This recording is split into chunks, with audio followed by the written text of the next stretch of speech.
This is my 1966 Schwinn middleweight cruiser. This custom cruiser was just completely restored.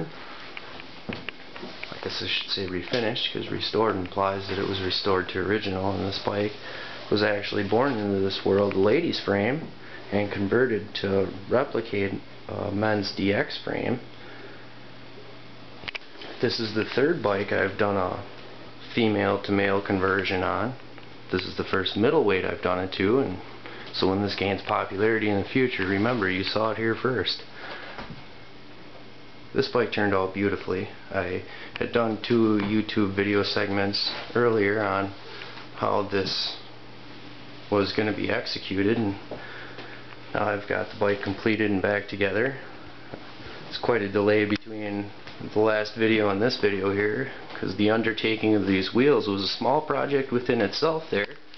These hoops were 1963 Schwinn Typhoon hoops that were white and have been completely stripped inside and out, painted Massey Ferguson red. It's a farm and implement paint, topped off with clear coat, relaced with cadmium plated spokes. These old school spokes were all hand polished to offer as much luster as they can. Laced up with a Bendix rear hub that was completely rebuilt. It's running on a Union chain. This old school Union chain was soaked in engine degreaser overnight, scrubbed with a small brass bristle brush, rinsed and reinstalled, lubricated, and is working great. This bike was built on a stand, so I know I've had the whole system up and running. I've had the wheel going around and applied the brakes up in the air, and it's working well. Older 70s collegiate crank arms with excellent chrome there, and the sprocket was off of a single speed Stingray. Earlier style block pedals are reflectorless, which really well fits with the rest of the 50s theme rolling on this paint scheme. The 70s collegiate donated its crank arms, bottom bracket, chain guard, and seat. This wide troxel seat has a spring loaded frame there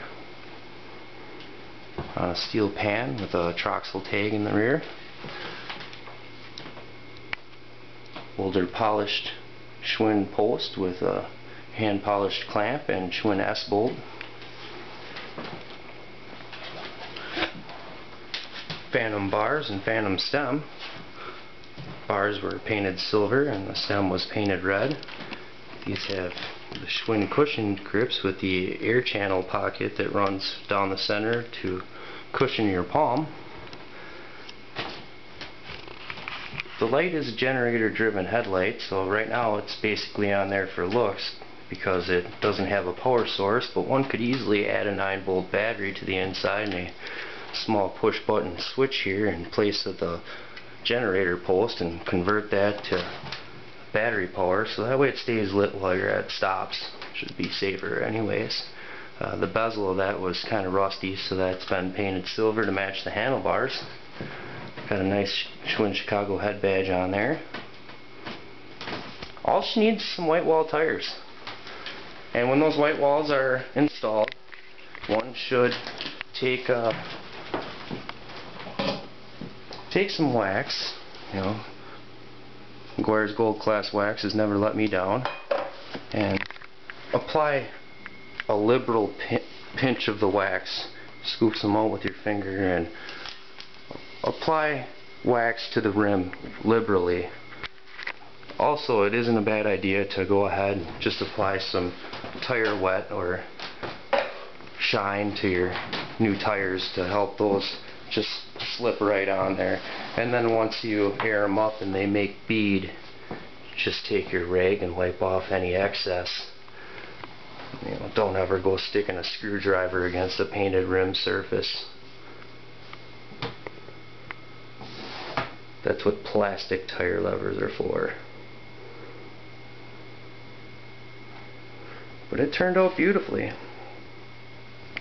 Now I'd really like to see this same amazing finish be on my 1938 Pullman hanging up there you may have seen in the previous videos. All in due time. Maybe some of the funds from the sale of this bike will help encourage the restoration of that bike. These neat Ben-Hur wing nuts will also be included. I recently sold a set of these for $40 shipped. I ran them with free shipping. They went. They're cool. I love them. They really add that hot rod look. Putting a little aggression in there. It's pretty neat. Well, thanks for checking it out.